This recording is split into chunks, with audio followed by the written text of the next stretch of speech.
energy and the economy amid an escalating sense of Russian aggression.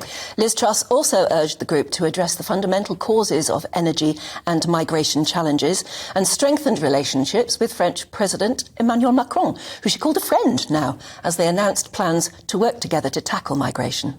Well, let's talk to our political editor, Darren McCaffrey, who's in Prague, where that meeting took place last night. We heard from the Prime Minister last night. I mean, she is trying to warm relations a little bit, particularly with the French, isn't she?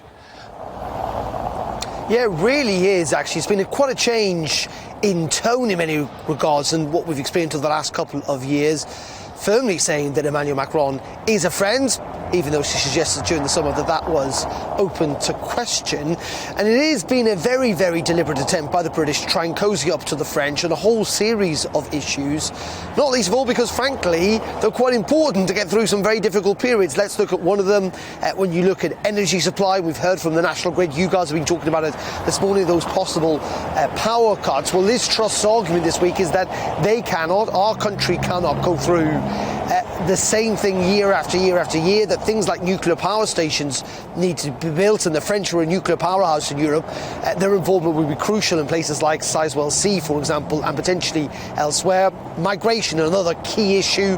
Clearly that crisis in the English Channel involving those small boats. Again, and yes, we've been here before, we've done deals, there's been frustrations, but a realisation within government that really this can only genuinely be sorted out, be dealt with, get those numbers down with further French cooperation. And so there is going to be a France-UK summit next year. The Interior Ministers, the Home Secretary and the Interior Minister in France are going to set out a plan of migration, we think, sometime this autumn. And also there is going to be that greater cooperation when it comes to nuclear energy. So very much cosying up. Also, must be said, a pretty successful trip, I think, for Liz Truss at this European political community meeting here in Prague.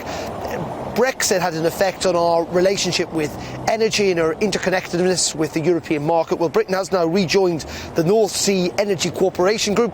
What does that effectively means? That we're kind of plugging ourselves back into a degree into the Northwest Europe energy supply, and that could have big consequences in terms of trying to ease some of the pressure this autumn and winter. And Liz Truss has even gone as far as saying that the UK is going to host this meeting in 2024. So, you know what, this is a very, very different approach, and maybe a sense that in the years to come, if she makes it that far, that the relationship with Europe, yes, will not be like the European Union relationship, but it will be done on a much more cordial basis than we've seen over the last couple of years. So in many ways, Liz Truss had a pretty good time here in Prague on the continent, not usual for British Prime Ministers, but going home to all those troubles back in London, they certainly within the party have not gone away.